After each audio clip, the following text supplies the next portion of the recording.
Hello students, welcome to the science class of 7-Star Convent School. Students, today we will discuss about what is a solution. तो अब हम जानेंगे कि solution क्या होता है, ठीक है। लास्ट क्लास में हमने देखा मिक्सचर टू टाइप्स के होते हैं, एक होमोजेनियस मिक्सचर, एक हेट्रोजेनियस मिक्सचर, ठीक है।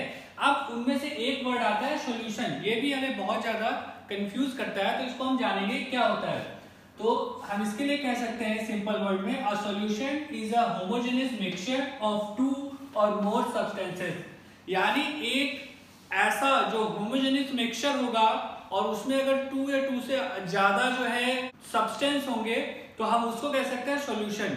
यानी एक तरीके से अगर आप सिंपल वर्ड में देखो तो एक्चुअली होमोजेनियस मिक्सचर जो होते हैं उन्हीं को हम सॉल्यूशन कह सकते हैं, ठीक है। इनकी कुछ खास बातें होती है इनमें, जैसे होमोजेनिक मिक्सचर में क्या होता है आपको पता है कि इसमें कोई भी दो या दो से अधिक सब्सटेंस होंगे और वो पूरी तरीके से एक दूसरे में डिसॉल्व होते हैं, यानी उनको हम अलग नहीं कर सकते, यानी उनके जो पार्टिकल्स होते हैं वो इवन रूप से पूरे के पूरे सॉल्यूशन में डिसॉल्व होंगे, ठीक है। फॉर एग्जांपल हम कह सकते हैं लेमनेड, एलॉयज, एयर। देखो जनरली स्टूडेंट होता क्या है कि हमें ऐसा लगता है कि जो सॉल्यूशन होता है वो एक लिक्विड होता है और दूसरा कोई उसमें सॉलिड या कोई लिक्विड दूसरा मिला दिया जाता है, लेकिन ये पूरा सही नहीं है, ठीक है। याद रखना सॉल्यूशन लिक्विड में भी हो सकता है, सॉलिड में भी हो सकता है, गैस में भी हो सकता है, ठीक है। जैसे उसका सबसे अच्छा एग्जांपल यहाँ पे एलॉय। एलॉय क्या है? ये है दो मेटल्स, दो या दो से अधिक मेटल्स, यानी हम कह सकते हैं ये सॉलिड, ये सॉलिड का जो है सॉल्यूशन है, ठीक है। आप हमेशा जब भी सॉल्यूशन बोला जाता है तो आपके दिमाग में एक इमेज बनती है कि सॉल्यूशन है तो लिक्विड ही होगा, लेकिन ऐसा नहीं है। ये देखो ये सॉलिड का सॉल्यूशन है, ठीक है। लेमनेड तो लिक्विड में आ गया, ठीक है, ये हो गया लिक्विड का। और जो एयर है ना ये गैसोइड सॉल्यूशन है, यानी इसमें क्या है, इसमें गैस है।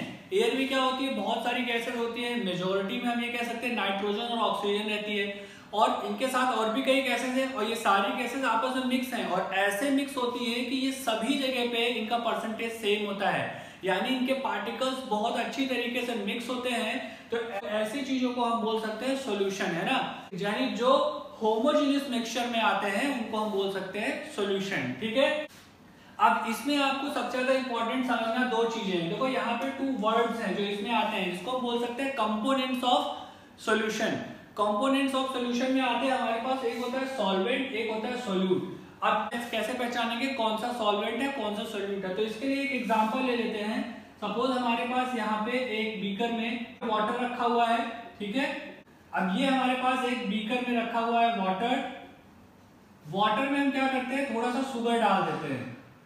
अब हमने जो है 1 स्पून शुगर इसमें डाल दिया, तो शुगर क्या होगा, शुगर जब इसमें जाएगा तो वो कंप्लीटली डिसॉल्व हो जाएगा, तो यानी हम कह सकते हैं ये होमोजेनियस मिक्सचर होगा। होमोजेनियस मिक्सचर का मतलब है कि ये सॉल्यूशन हो जाएगा, ठीक है।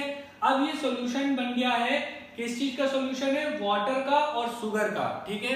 तो अब इसमें होता क्या है, इसमें दो जो कंपोनेंट्स हैं सॉल्वेंट और सोल्यूट, देखो इसमें होता क्या है कि जो जिस चीज में हम दूसरी चीज को डालते हैं, यानी कि हमने देखा शुगर जो है वाटर में डिसॉल्व हो गई, ठीक है, तो हम इस वाटर को बोलेंगे सॉल्वेंट।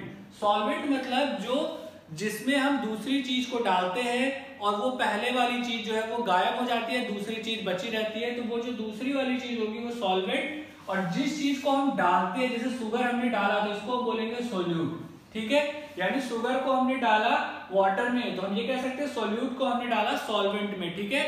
सॉल्वेंट में डालने से सोल्यूट जो है वो गायब हो जाता है। तो इस चीज को याद रखना, यही दो कंपोनेंट्स होते हैं मेन। इसको और अच्छे से समझने के लिए एक शॉर्ट ट्रिक आप ये यूज कर सकते हो कि जो ज्यादा मात्रा में होगा, देखो इसमें होता क्या है, मान लो अगर हम वाटर लेंगे तो ये होगा 100 ml वाटर, ठीक है। शुगर लेंगे तो शुगर होगा 5 ग्राम्स, 10 ग्राम्स ऐसे होगा। तो यानी आप देखो जो ज्यादा मात्रा में, यानी वाटर की मात्रा ज्यादा है तो जो ज्यादा होगा बेसिकली वही होता है सॉल्वेंट, ठीक है। और जो कम मात्रा में होता है उसको हम बोलते हैं सोल्यूट, ठीक है। तो इसको आप थोड़ा सा इस शॉर्ट ट्रिक से भी समझ सकते हो, अदरवाइज आप मेन मेथड तो जानते ही हो। Okay students, now we will see the properties of a solution, यानी किसी भी सॉल्यूशन की क्या प्रॉपर्टीज होती है वो अब हम देखेंगे, ठीक है। तो यहाँ पे मैंने एक एग्जांपल ले लिया है सॉल्यूशन का, वाटर और शुगर को मिला के ये एक सॉल्यूशन बना दिया है। शुगर आपको पता है सॉल्यूट है, वाटर जो है सॉल्वेंट है, ठीक है। और ये किस चीज का एग्जांपल है, ये सॉल्यूशन का एग्जांपल है, ठीक है। अब इसकी प्रॉपर्टी को हम चेक करेंगे वन बाय वन, ठीक है। सबसे पहले है होमोजेनियस मिक्सचर। सॉल्यूशन जो होता है वो हमेशा एक होमोजेनियस मिक्सचर होगा, ये उसकी एक प्रॉपर्टी होती है होमोजेनियस मिक्सचर। यानी आप इस सॉल्यूशन में जब देखोगे तो आपको इसमें वाटर और शुगर के पार्टिकल्स पूरे सॉल्यूशन में इवन रूप से डिस्ट्रीब्यूटेड मिलेंगे, कोई एक जगह पे ज्यादा या एक जगह पे कम नहीं रहेंगे, सभी जगह पे बराबर रूप से रहेंगे। तो इससे हम कह सकते हैं कि होमोजेनियस मिक्सचर होता है, ठीक है।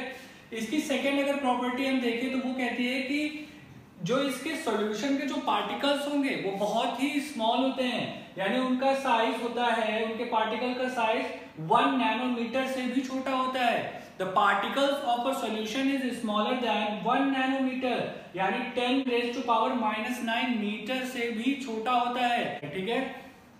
इसके बाद अगर इसकी नेक्स्ट प्रॉपर्टी की बात करेंगे तो वो है do not scatter a beam of light. देखो इसमें होता क्या है, क्योंकि अभी हमें पता चला कि इसके पार्टिकल्स बहुत छोटे होते हैं, तो बहुत छोटे पार्टिकल्स होने की वजह से जब हम कोई लाइट की बीम इसमें डालते हैं, यानी यहाँ से अगर हम कुछ लाइट अगर इसमें डालेंगे तो वो लाइट जो है सीधी रेखा में चली जाती है, इससे वो लाइट इधर उधर फैलती नहीं है। अब चूंकि पार्टिकल्स बहुत छोटे होते हैं इसलिए वो लाइट को इधर उधर स्कैटर नहीं करते, वो लाइट की बीम जैसे आ रही है वैसे ही निकल जाएगी आगे, ठीक है। तो ये भी इनकी एक प्रॉपर्टी होती है। इसके बाद नेक्स्ट अगर प्रॉपर्टी की बात करें तो हम इनको ये कह सकते हैं कि जो सॉल्यूशन में जो सोल्यूट होता है, सोल्यूट के पार्टिकल्स को हम सॉल्वेंट से फिल्ट्रेशन प्रोसेस के द्वारा अलग नहीं कर सकते। फिल्ट्रेशन प्रोसेस यानी आप ऐसा समझ लो जैसे हम चाय में एक छन्नी लगा देते हैं और चाय पत्ती को निकाल लेते हैं, यानी चाय बनाने के बाद हम छन्नी लगा के कप में चाय डाल देते हैं, तो वो फिल्ट्रेशन प्रोसेस है, यानी उससे ऊपर चाय पत्ती रह जाती है और हमारी चाय जो है वो नीचे आ जाती है।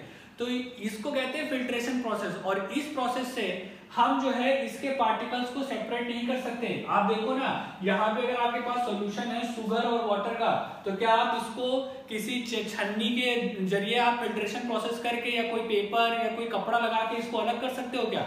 आप इसको लगाओगे, कॉटन क्लॉथ भी अगर मान लो आप लगाते हो, तब भी इसके पार्टिकल्स जो होंगे, सोल्यूट के जो भी पार्टिकल्स होंगे, जो शुगर होगी वो सॉल्वेंट के साथ मिक्स होके ही उसमें चली जाएगी, यानी कुछ भी आपका ऊपर नहीं बचेगा। तो फिल्ट्रेशन प्रोसेस से हम सॉल्यूशन को अलग नहीं कर सकते, ठीक है। इसको अलग करना है तो और भी प्रोसेस है, लेकिन हम फिल्ट्रेशन से अलग नहीं कर सकते, ठीक है। इसके बाद नेक्स्ट आता है हमारा कि जो सॉल्यूशन होता है वो बहुत ही स्टेबल होता है। स्टेबल कैसे मतलब होता है, देखो सॉल्यूशन को अगर आप थोड़ी देर के लिए डिस्टर्ब ना करो, आप इसको ऐसे ही छोड़ दो, तब भी आप देखोगे तो ऐसा नहीं होगा कि आप सोल्यूट जो है ना वो नीचे आके नीचे बैठ जाएगा तली में या ऐसे ऊपर रह जाएगा, तो ऐसा नहीं है। सॉल्यूशन के केस में क्या होता है कि आप इसको कितनी भी देर नहीं अगर डिस्टर्ब करोगे, वैसे ही पड़ा रहने दोगे, तब भी इसके सारे के सारे पार्टिकल्स जो सॉल्वेंट के बीच में ही होंगे, यानी शुगर के पार्टिकल्स वाटर के बीच में होंगे। ऐसा नहीं है कि आप थोड़ी देर के लिए छोड़ दोगे तो शुगर जो है नीचे बैठ जाएगी और वाटर ऊपर रह जाएगा, तो इससे आपका सोल्यूट और सॉल्वेंट अलग अलग हो जाएगा। तो ऐसा नहीं होता है इस सॉल्यूशन के केस में। इसमें क्या होता है, इसमें ये मिक्सअप ही रहेंगे, आप इनको छोड़ दोगे तब भी, डिस्टर्ब नहीं करोगे तब भी ये जो है मिक्सअप में ही रहेंगे सारे के सारे पार्टिकल्स। इसीलिए हम कहते हैं कि सॉल्यूशन एक स्टेबल मिक्सचर में आता है। इस मिक्सचर को बार बार आपको डिस्टर्ब करने की जरूरत नहीं है, ये स्टेबल है, ये ऐसा ही रहेगा, एक बार अगर मिक्स हो गया तो ये ऐसा ही रहेगा, ठीक है। तो बेसिकली ये कुछ प्रॉपर्टी थी सॉल्यूशन की। स्टूडेंट एक और चीज, यहाँ पे हमने इन प्रॉपर्टीज को शॉर्ट में लिखा है, लेकिन आपको सिर्फ समझाने के लिए हमने शॉर्ट में लिखा है। आप एग्जाम में कभी ऐसे शॉर्ट में नहीं लिखोगे, आपको इनको डिटेल में लिखना पड़ेगा, सेंटेंस में फॉर्म करके, ठीक है। Students, in this class only this much, further we will continue in the next class. Thank you.